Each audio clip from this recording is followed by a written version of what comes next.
Hello, humans. Welcome back to the Schmozone. This is episode number 54. I'm Dave Schmulenson, a.k.a. the Schmo. My co-host is... Helen Yee, a.k.a. Helen Yee Sports. She keeps the suspense going. And we are here at the temporary Schmozone studio because the Schmozone is under construction. Yes, and I can't wait. We can't wait till everyone can finally see our new studio. It's really cool. We have so many cool things ahead and plans. So thank you so much for being patient with us during this time. I promise you, we promise you, it's worth the wait. We appreciate you bearing with us. Maybe a couple weeks from now, it will be ready. We appreciate you tuning in every single week. It is worth it. We can tell you that, but you'll tune in and you'll find out and you'll see it for yourself. Yes, and we've been doing this now for a bit over a year. We just celebrated our 1 year of the Schmozone. So thank you guys so much for joining us on this incredible journey. Yes, we started the Super Bowl last year in Miami, and we just finished up the Super Bowl this year. We'll get to that in 1 second, but let's talk about today's sponsors. Let's start with this. Sheath underwear, the most comfortable underwear in the world. I wear it all the time. Helen wears it all the time. I do. It's not only comfortable, and might I add, you're right, it's very, very comfortable, but it's also very cute. They have some really cute designs, especially for their women's line. And I know you own quite a few pair of the men's line. And for men, I mean, the styles look great too. Yeah, I know Misha Tate, when we gave it to her for the women's line, she appreciated it. I appreciate it because the anatomical isolation separating my balls and the shaft, very important. Robert Patton, Iraqi war veteran, he created the concept and the idea when he was serving overseas, but these things are so comfortable, and once you try them, it's so hard to go back to normal underwear. The styles are great. The boxer briefs, I absolutely love them. They're comfortable as hell. Check them out. Use the promo code SCHMO to get 20% off. At sheathunderwear.com, 20% off. Sheathunderwear.com, promo code SCHMO. You won't be disappointed. And the other sponsor for today, I know you use their products all the time because if you aren't aware, Helen is training for the Olympic trials.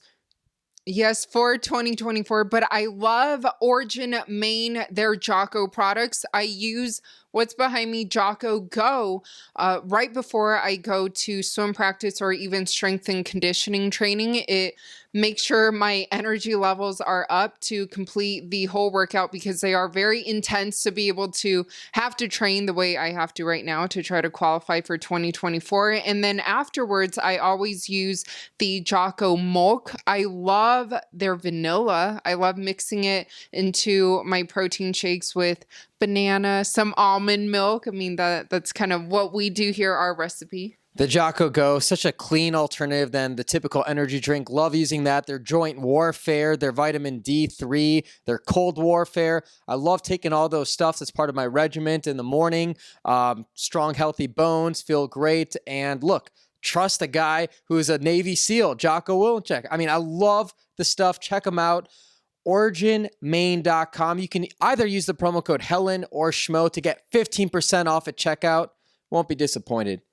So let's go back to talking about that Super Bowl because it was a year ago we started this podcast and we just finished up the Super Bowl here. Tom Brady's 7th ring. Pretty amazing. I know. The man just never ages. 43 years old, still going strong. How many Super Bowls has he been to? 10, right? 10, won 7. I think like his percentage is amazing. I read some statistics somewhere where Tom Brady is more likely to win a playoff game than LeBron James is to make a free throw shot or something crazy like that.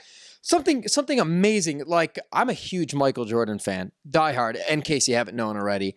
But I think Tom Brady has now established himself as the greatest of all time in team sports. You can't argue with it. The guy just is a proven winner. He's 43 years old. I think a few years ago he said he wants to play till he's 45. That would make another year or two left in his storybook career. The guy's just a winner. He gets it done first season in Tampa Bay. New coaching staff, new offensive line, new receivers. Gronk comes back after a year of retirement, and look where they're at. Well, what did you make of Patrick Mahomes and just kind of what they could have done better from your perspective, because as many of you may not know, or you might know, but you've covered, or as the Schmo, covered a lot of NFL, and you love the NFL, and you just interviewed Cliff Averill. Cliff Averill, the Seattle Seahawks defensive lineman, the Pro Bowler, the Super Bowl winner, member of the Legion of Boom. We talked about how this game would come down to the defensive lineman, and this guy's made a killing off of sacking the and putting pressure on the other team's quarterbacks, and it came down to that, a lot of it. And the thing is, the Buccaneers defense was able to put so much pressure on Patrick Mahomes. He had a banged up offensive line. His wide receivers didn't do him any favors.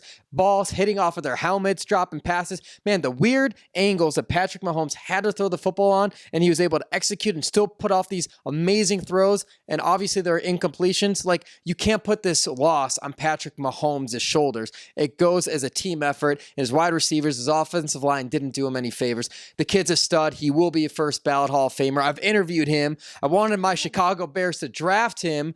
I met him at the Super Bowl party, Lee Steinberg Super Bowl party, his agent back in Houston a few years ago when he was coming out of Texas Tech. Bears didn't give him the time of day. And, the rest is history. Is drafted by the Chiefs. That's what it is. Haven't you also interviewed Travis Kelce? Interviewed Travis Kelce, Tyrann Mathieu, who was chirping with Tom Brady, the safety there. I do have a lot of NFL ties, especially prior to me doing the MMA scene. But I like all sports. The Schmo doesn't discriminate against sports, really. It just so happens that MMA is my favorite right now. That is what it is. Of course. Who can blame you? And also, last thing about the Super Bowl, like you mentioned, the Tom Brady, Rob Gronkowski, that combo, that duo right there. Yeah, and for all of you that don't know, Helen's got a history with Rob Gronkowski. Didn't you party with him? Yeah. Hey, don't be careful of the words you use. Well, yeah. So I did party with him. It was at the Hard Rock, and it was when Flo Rida was performing. Let's just say he knows how to party. I love how you say Flo Rida. You're distinct. It's not Rider. It's Flo Rida. Isn't it spelled Rida? Right? I guess so. Flo Rida, and Florida. Back to Gronk. I went to college with him, University of Arizona. Like, I think the first time I actually saw Rob in person was like a Star Pass pool party. And I think he's on record saying too. Another pool party. The guy says like he's got like 50 D1 scholarship offers and stuff like that. Could have gone to the Ohio States, the Alabamas, the Michigans, whatever the powerhouses are. But he chose the University of Arizona. And I wouldn't say it's because of the academics, or maybe it was the academics. This is why I chose the university, or the academics, of course. Okay. But the pool parties can't miss. Oh, yeah. Hey, I thought it was for the basketball team. Oh, yeah. Steve Kerr. Let's go. But definitely, that was the Super Bowl. And that's Tom Brady. That's Rob Gronkowski. That's a little bit of behind the scenes of our little football venture, because we started this podcast in Miami last year. Literally at the Super Bowl on Radio Row. And that's where your infamous, now famous, Yoel Romero, him salsa dancing. And I'm not good at dancing at all, but yeah, the Yoel. Hey, that is schmoments of lifetime, of the lifetime. We'll never forget those. And now Yoel, it just got announced he's fighting Rumble in Bellator. I'm not going to lie. That light heavyweight Grand Prix is going to be epic. Oh my gosh. Tune in for that. Amazing. Yeah, but it's interesting though that they have this partnership with Showtime, obviously a paywall, like $10 for a subscription. Like, that's a heavier price than ESPN. It'll be interesting to see how many people tune in, because, it's now you have to pay more money to watch Bellator fights. Yeah, this whole like paid subscription, it's very interesting to see how the sports world has kind of adapted or changing into a more digital, more subscription friendly or unfriendly. And even we've seen it for a lot of like for media. We've had this conversation before where a lot of them, it's like now to read an article, you have to like pay $1 to sign up or something. It's an interesting way. Everyone's adapting. We will save that conversation probably for the Schmozone studio. It's a huge fight week ahead. UFC 258. Our guest today is the number 3 ranked UFC bantamweight in the world, Rob Font. He'll join us momentarily, but let's talk about UFC 258 right off the bat. I absolutely love the matchup. I'm not shy about it. We've interviewed them sitting right here in the temporary Schmozone studio for the Schmozone Quickies. Both Gilbert Burns, Kamaru Usman, 2 former teammates training together for like 8 years, over 8 years. These guys know each other in and out. Love this matchup. I'm expecting championship rounds, and how could you not expect an amazing fight overall? I know. I'm extremely excited for this fight, and kind of looking at that pay-per-view card, the co-main event with Macy Barber, her return against Alexa Grasso, and then we have Kelvin Gastelum and Heinisch. Kind of interested to see how he'll be able to bounce back, right? Yeah, great storylines there. But the guest today, Rob Font, I love talking to him. He's the number 3 ranked guy. I think he got bumped up. He was number 5 the other day. Number 11. Cory Sandhagen's knocked. Yeah. Quickest rise, too. He was number 11 a few months ago before Marlon Moraes, and then he's number 3 now. We'll hear from him. I think he's over in the East Coast. He's over there, New England cartel member. Having fun in the snow. Yeah, we imagine. But let's take it to him. Episode 54, the guest, Rob Font. 1, 2, 3.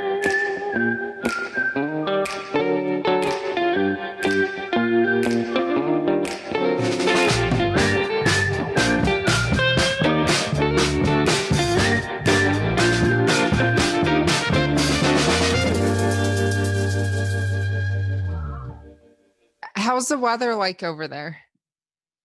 Oh man, hold on. Let me flip it real quick. It's snowing. It just got done snowing. Still, oh my gosh. No golf, huh? No golf, bro. The snow is just killed. It's the sun finally came out, so it's a little nicer, but it's slushy, it's nasty out there. We got to come to Vegas ASAP. Yeah, we have it. We're pretty spoiled. I think it's been hitting 70 degrees all week here. It's sunny. I hate to rub it in, but I know you'll be out here sooner than later.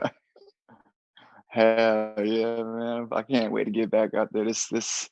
I love New England, but it gets old fast, For sure, man. For sure, man. Well, hey, I was looking at the rankings and you jumped up. You were 5, you're number 3. Obviously, we had this amazing Cory Sandhagen flying knee knockout over the legend Frankie Edgar. But man, before the Marlon Moraes fight, you were 11. Then you go to 3. I don't think I've ever seen such a huge jump like that in the rankings. You're getting the respect, man. I appreciate that, man. I appreciate that. It was, yeah, man. It feels good to be, obviously top 5, but then to get moved into the top 3, that's even better. I just need one more gift and get a name soon. That's all I need. And I'll be happy, man. Yeah, we'll get to that. We'll get to your name, but let's talk about this loaded bantamweight division, man. Let's talk about Cory Sandhagen and the flying knee and Frankie Edgar. What did you make of that? What was your immediate reaction? Bro, that was perfect timing, man. He's looking that Cory's looking amazing right now. Obviously it sucks to see obviously Frankie knocked out like that, but timing, the footwork was there. Like he's on fire right now, man. That kid's doing his thing, and yeah, man. We'll see, man. Hopefully, I can get in that mix, and hopefully get my name gets tossed around there. Well, you're definitely in that mix. Yeah. I think Cory Sandhagen was calling for a title shot afterwards, fighting the winner of Petr Yan and Aljamain Sterling. But obviously, your name's right there in the mix too. What did you make of that? Do you think he's deserving to fight the winner of that, or you think maybe he should be fighting you?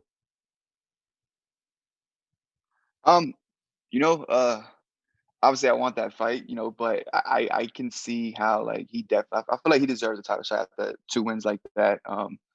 He's finishing fights. In a perfect world, I would see like, the title fight happens. He fights the winner. I get TJ Dillashaw, and then, we start kind of like figuring out from there. But yeah, no, I obviously I would love to jump in that fight too, but I don't actually see that happen. I see him getting a title shot, wait until after that fight, and then maybe hopefully me getting TJ Dillashaw. Well, speaking of that title fight, it is coming up around the corner. I know that fight got rescheduled, and we spoke to Aljamain last week. But how do you see that fight playing out with him against Petr Yan, and then also with Petr moving or relocating his camp to American Top Team? Yeah, like do you know why he moved out to American Top Team? Like, have you heard anything? Like, is there like a team breakup or something like that, or just kind of like a visa issue? Not so much of a team breakup. I mean, we heard Aljamain Sterling thinking that it was because he needs just a change of opponents, difference of opponents. He wanted the different competition in American Top Team. Prepare for him. I've also heard the visa thing. So I've heard mixes of both worlds. Maybe there's truce to both ends, but I've heard Yeah. both of those things. Did he go out there with his team, or he's just brand new, just working with American Top Team now? I think he has some of the same people that he had in his corner prior to, but he's also got new faces as well. Yeah. I mean, obviously the new looks always help you out. You get it, but as far as like the strategy, I don't think that'll change much for him. He's one of those kind of boxing, wrestling type guys that's going to try to, throw a bunch of hands and then sprawl. And I don't really see him trying to take this fight down. I think he's going to Petr Yan's going to use his wrestling defensively, try to knock out Aljamain. But I don't think the camp shift is going to be a big thing. I hope he doesn't get injured and after he actually makes it to the fight. That's the only thing I'm kind of like worrying about. A new camp is like, new camp, new guys. They necessarily won't protect you as much as your regular guys. So as far as the camp thing, I hopefully everything goes smooth. He doesn't get injured. The fight happens. But I see Aljamain winning that fight. And the other thing too is Aljamain moved to Vegas and he was doing his camp both in Vegas and in New York. So they both, I think it's this one storyline where everyone's talking about how Petr Yan switched his camp to Florida, but they both have two different camps that they're working with here for this title fight. Yeah. So again, hopefully both of them make it to the fight. We'll see. With new camps comes with new ideas, new training partners, and it could work great or it can backfire, and you go out there trying too many new things, and you don't actually land anything, and you're caught trying new things. So we'll see. I'm excited for that fight. I'm just glad that the fight actually happened, and then it gets the division moving, and then once that fight happens, I'm pretty sure I'm gonna have a name soon right after that.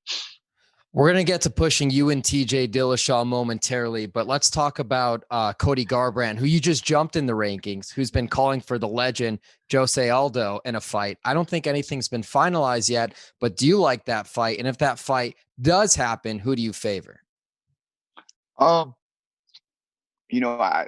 rumor is Jose Aldo versus Cody Garbrandt. I love the fight. Cody always brings explosive. He's he brings that knockout power. That's what any second of a fight, even in the third round, you can see a knockout. That's the type of power he brings. You have the legend and Jose Aldo, who's fought everybody from 45ers down to 35ers. I'm predicting like a second round knockout for Cody on that one. I can see I think the speed would be a little too much for Jose Aldo, and I think I'll give Cody that one. Yeah, because then that rounds out the top five. Everybody's active. Everybody's got a fight booked. You look at 6, it's the guy who you're coming off the performance of the night against here in Las Vegas the other month, and Marlon Moraes. So that just leaves one name for me. And you said it too, TJ Dillashaw. That's it, man.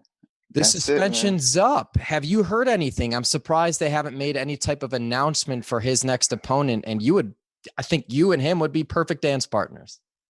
It'd be a perfect matchup, perfect dance partners. I think it's great timing. I think, again, everybody's busy. It only makes sense. Cory just came off a big win. I'm pretty sure he's going to want the title, the winner of the title fight. The title fight's happening. Jose Aldo and like you said, Cody's most likely going to happen. So like, I'm the only guy here, man. Like, let's get this going. And so yeah, I think it makes sense. It's a big name. I think, like I said, I'm pretty sure Cory's going to want to wait for the title shot. If that doesn't happen, I would love to jump in there with him.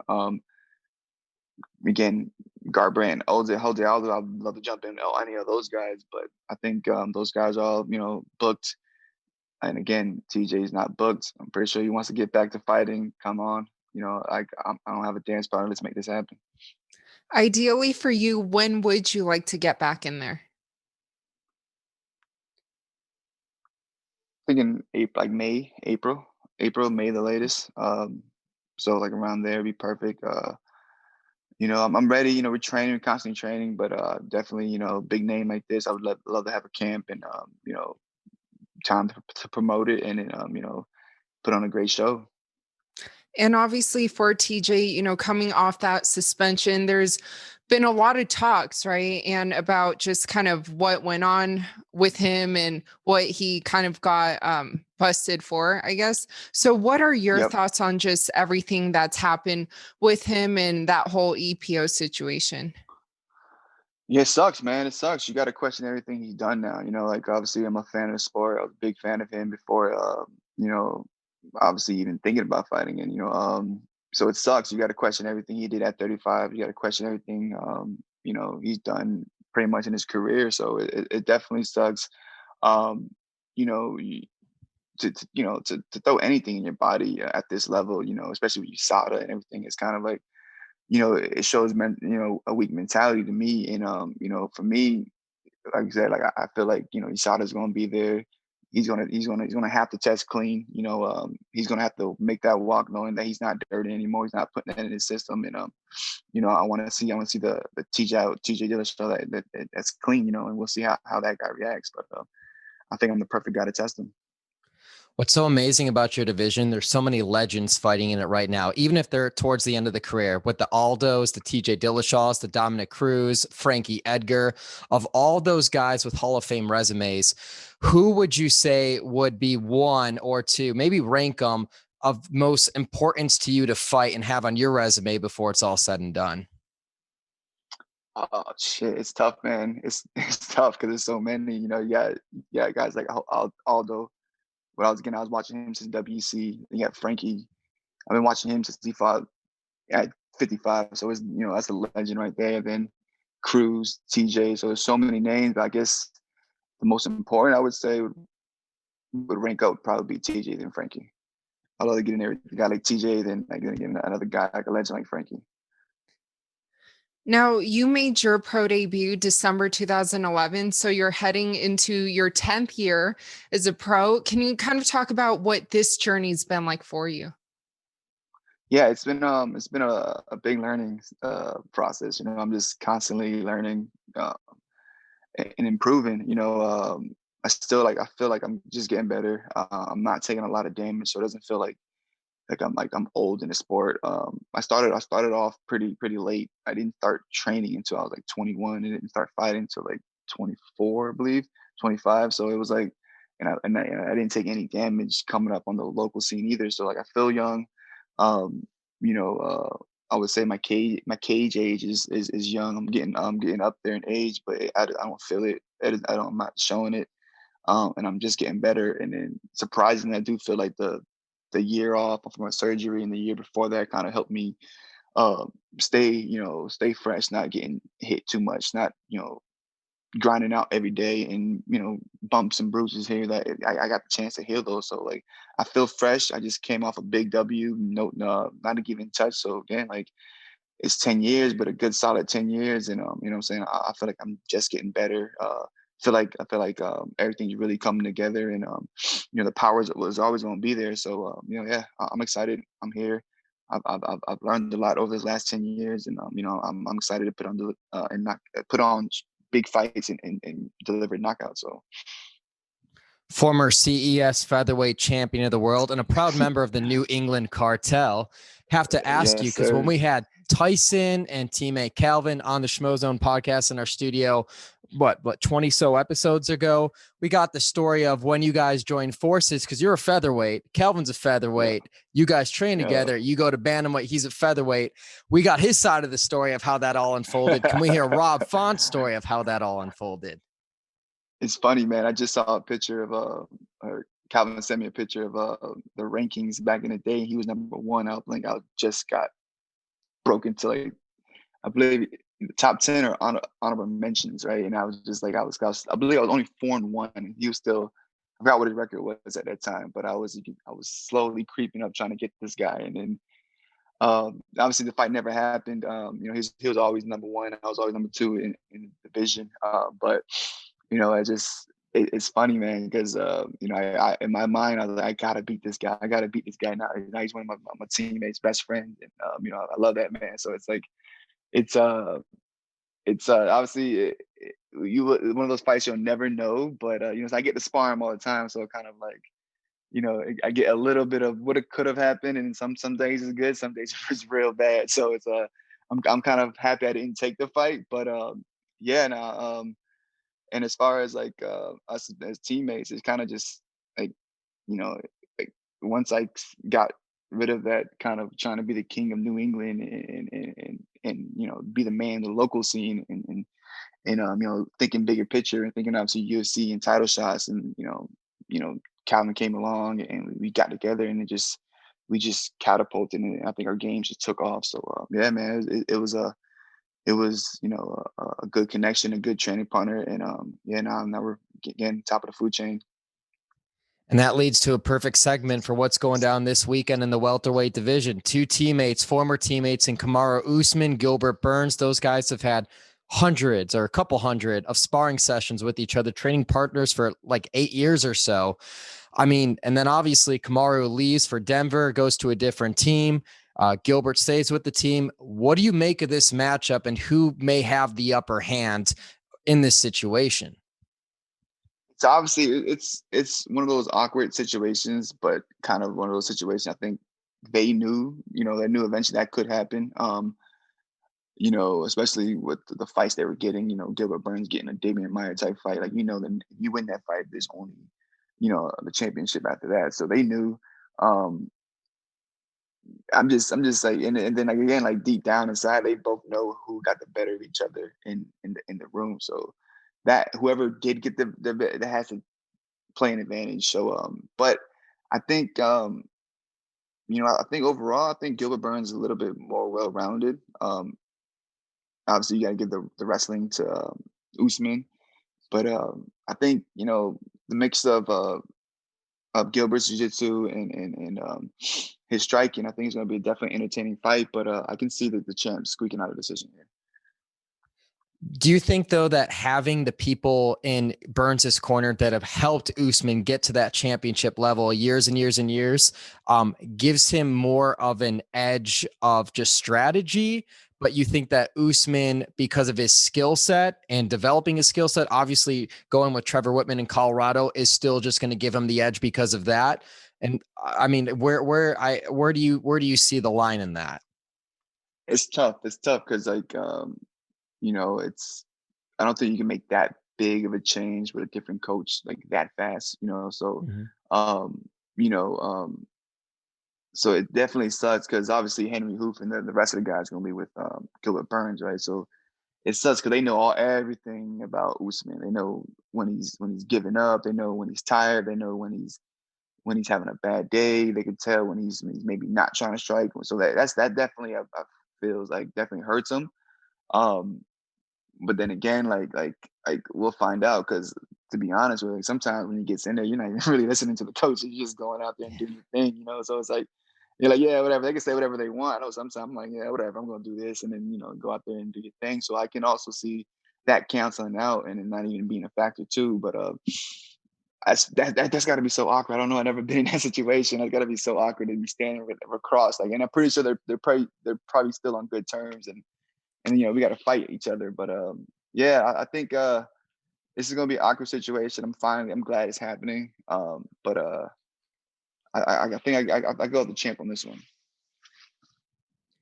Now, circling back down to the bantamweight division, your division, someone that David just mentioned, Dominick Cruz, he has a fight against Kenney coming up. Just curious to get your thoughts on how you see that fight playing out.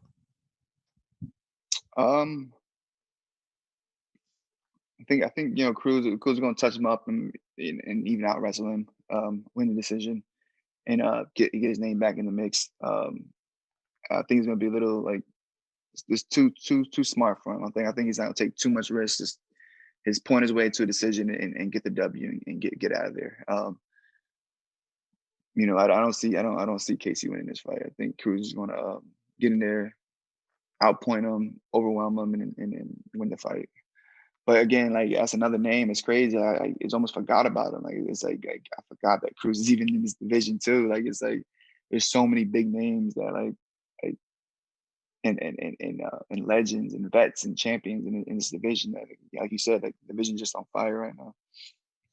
How's your teammate Calvin doing? I know everyone made all that noise about how tough he is and everything, and obviously he's one of the toughest guys to step foot inside that cage. But how's his morale right now? Is he back training? How's he doing?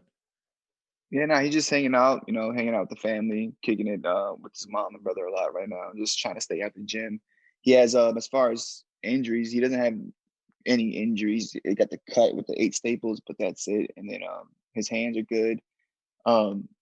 No concussion, anything like that. And the lights or nothing like that bothering him. So he's good there. It's just, I know he's just like has a burning sensation and get back to training right now and get back to fixing little things. But he can't.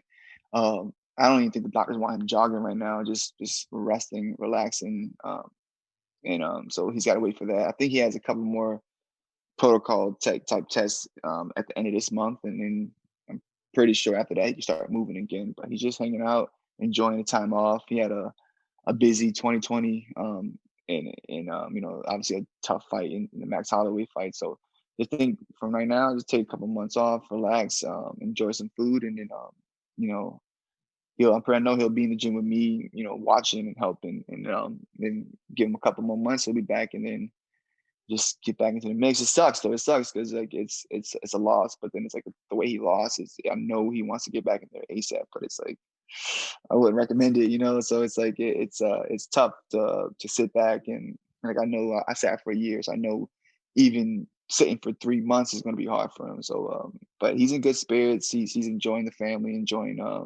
not enjoying his weather, but he's enjoying the time off, and he'll be back.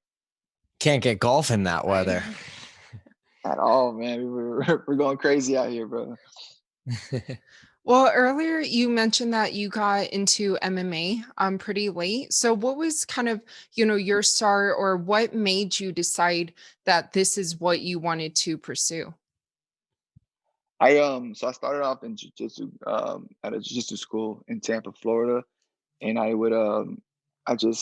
it just got addicted fast. I did like the free trial for the first week, and then it was like, all right, it wasn't like addicted to jiu-jitsu. It was just all about MMA. Wasn't even trying to do jiu-jitsu tournaments. It was just like, all right, hold up. So you're telling me like you just gotta win and I can make money doing this? I'm like, all right, you know what? Let's give it a shot. Like I feel like I'm good at this. I was definitely overconfident, and I was like, I can do this right now, and I didn't have no training, but it was one of those things. I went to the class, got addicted, and then from there, I just threw myself in a big bowl of MMA. Man, I couldn't stop watching it. I couldn't stop training it. I couldn't stop talking about it. I stopped watching football, basketball, baseball. It was all MMA, any type of martial arts movie. I'll go back to the old martial arts movies, the new martial arts movies, anything I could find on YouTube, Fight Quest, anything. I was just all about MMA, martial arts. And then, I just knew from the beginning I was eventually going to fight. I just didn't want to like pull the trigger too fast. But it was one class, man. That was it. I was done. Oh, actually, sorry. I delivered some pizza to some people that were doing jiu-jitsu in their yard. At the time I was delivering pizza, they were doing jiu-jitsu in their garage / like backyard. And they told me what it was. I knew it wasn't wrestling, and also knew it wasn't like like the UFC. At the time, I didn't know what UFC was, but I knew it wasn't that. And they kind of broke it down to me. Went to the gym, again, tried that free week, and that was it. Like I didn't want to hear anything else but martial arts or MMA. And from there, got my amateur fight, lost that fight, and then went, I believe, 3 in a row, won, and then made my pro debut. It's amazing. And then those pizza guys, or the guys you delivered the pizza to rather, become fans of you because they're big UFC fans. They're like, oh, shoot, that's the guy that delivered us pizza that day we were rolling in the garage. Yeah, man. Yeah. So it's kind of like it's a funky story, but like it just happened on accident. Like, and I didn't again, I didn't even know too much about the UFC. Like what I saw mostly was WEC because it was free on TV, Yeah. and then I started looking for more UFC and then watching the pay-per-views and I believe the first pay-per-view I really paid attention to was the George St. Pierre versus BJ Penn fight, and then I started watching the Ultimate Fighter show, and then I figured out what the UFC was, what MMA was, what Strike Force and WC. I figured out what the promotions, how it really works. Even the Gracie family, like in my mind, I thought I was gonna go train Hoist Gracie the first time. Like I was like, oh, this go train at this Gracie school. I'm like, oh hell yeah, let's go train Hoist Gracie, not knowing how it works, not knowing the curriculum, not knowing the affiliate programs and the black belts and how that really works. And once I figured it out, it was just like, man, I love this stuff. I don't want to do anything else but this. And then just kept going. And, lucky enough, I had support of my girlfriend. She was just like, listen, I'll take care of everything else. Just go train. And, and then, yeah, well, it, now I'm talking to you guys, hopefully getting a title shot soon. Yes, number 3 in the world. Now, Yeah, yeah. how would you get linked with like Tyson and, like the beginning stages of also when you met with Calvin? Like, what was that all like? Because like David said, we got their side of the story.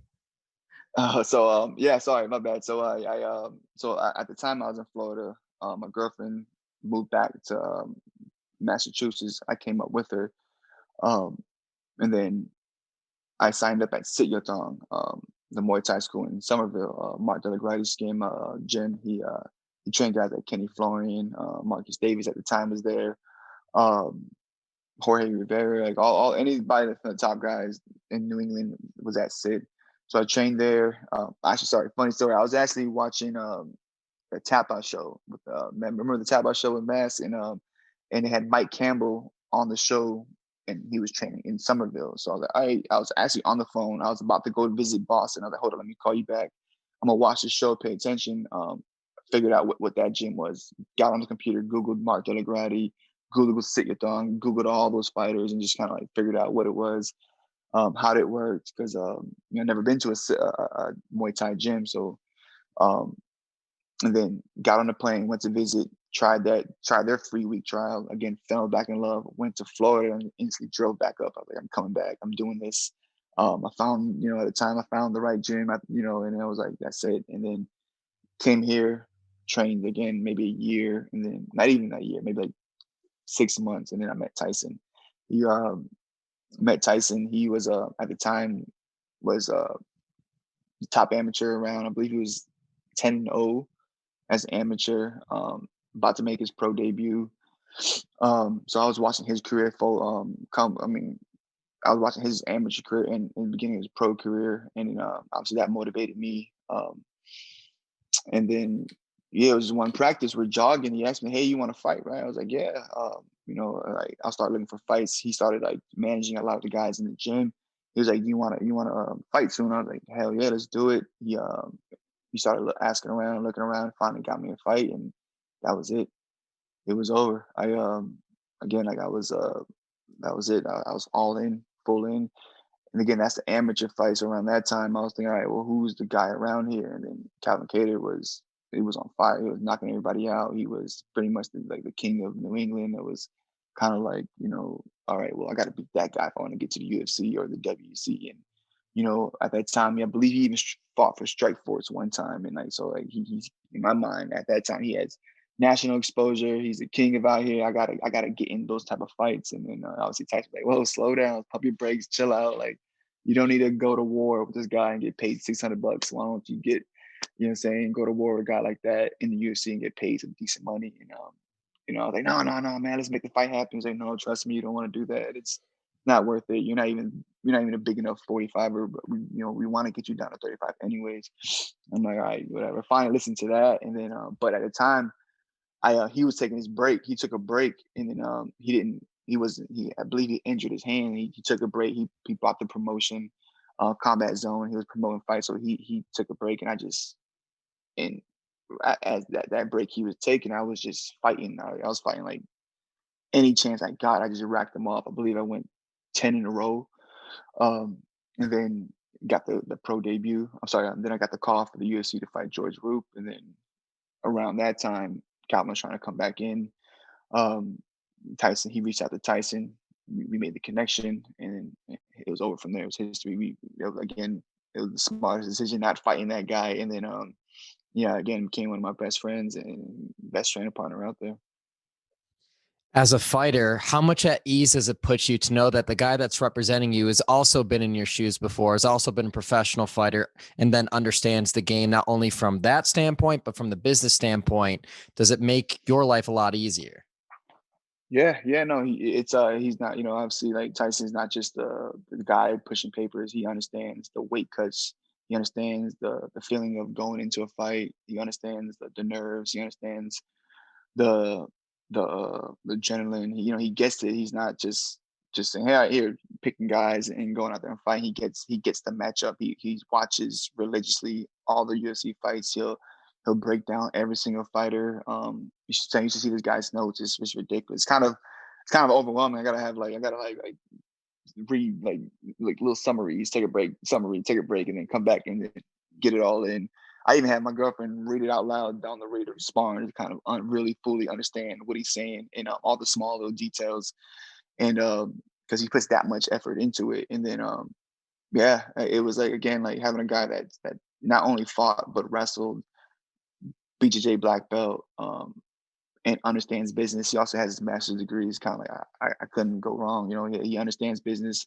He understands wrestling. He competed before. He played football, lacrosse, so he understands how to compete. Jiu-jitsu, obviously wrestling, and then fighting MMA with a long amateur career and a decent pro career.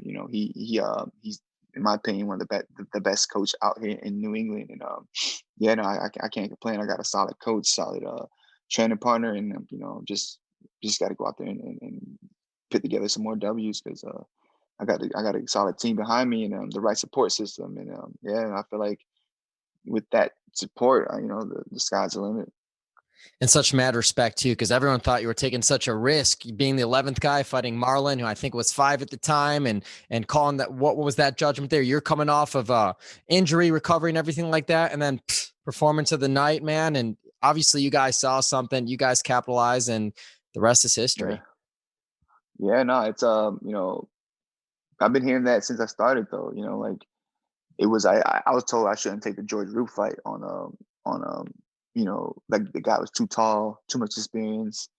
Um, and actually Tyson actually rolled with him in Arizona, not before the fight, but a couple years before that fight. And he's like, "No, bro, trust me, I felt him. I know exactly what it is. I know obviously I know your style and I know his striking style." And then he's like, "Nah, we're good." He's out of my team at that time. He was the only one that okayed the fight and then went out there and we proved I proved him right, because like went out there and we knocked him out in the first round and we bonused. And like again, that was the only person on my team that was like, yeah, 100%. Yeah, everybody else wanted a easier fight, but I'm like, bro, this is the UFC. Like, there's no easy fights out here. Like, and then yeah, so he believes in me. He knows what I bring to the table. He understands my hustle. Again, we wrestled this morning at 7 o'clock in the morning, which means he had to wake up at 6, handle the kids, and get on the road by 6:30 to meet me by 7. Then to get back out there, to doing what he has to do with the other fighters. So it's like he's dedicated. He's a rare breed, and yeah, man, like he's the reason why he's coach of the year. Now, do you like kind of having that chip on your shoulder, like always having to prove something?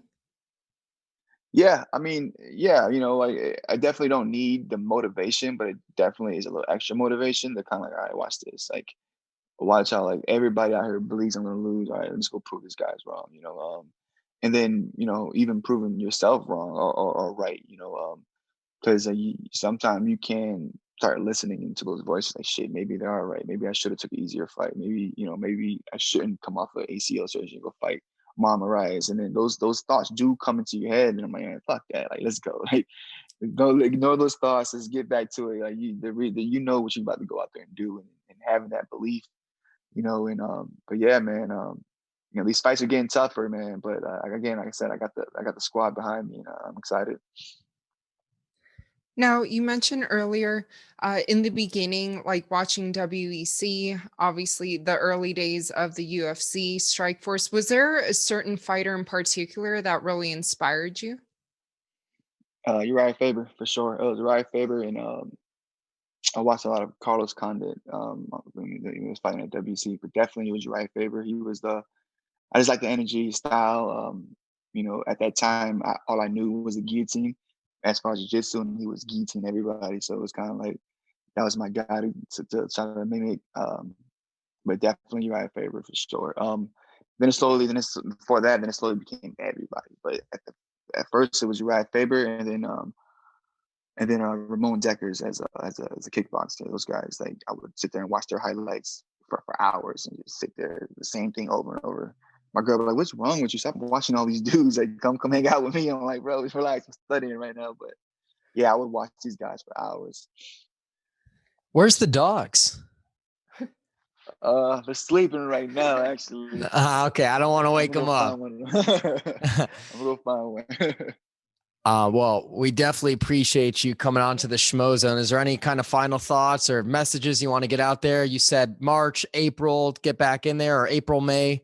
I don't want to confuse the two. Let's say April in between. Yeah, man. Let's go. I love to go April, May, worst case scenario. Just put a good word in for me, guys. Get the word out there. Let me know that I'm here, I'm ready to fight. The TJ Dillashaw makes sense. So why not? Let's not make this thing hard. Make it easy and set it up, send a contract. Let's make it happen. In a span of a few months, he goes from number 11 to number 3, the one and only Rob Font joining us in the Schmozone. We'll see you in Vegas. I'll be the Schmo again. In fact, the last time I saw you before Fight Island, I chased you at the airport, or the Schmo did. That was a good time. That was a great time, man. Interview at the airport, the mask on. It was awesome. But yeah, man, again, hit me up anytime. I'd love to come back on, and I'll hopefully see you soon in Vegas. Also put the word in. Let's go to Vegas, man. Forget that whole Fight Island. Let's go to Vegas with it.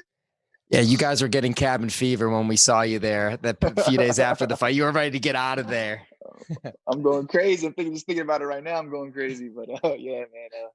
But yeah, man. Thanks for having me on. Great talking to you guys. Of course. Thank you. Appreciate you. Take care, Rob. Thank you.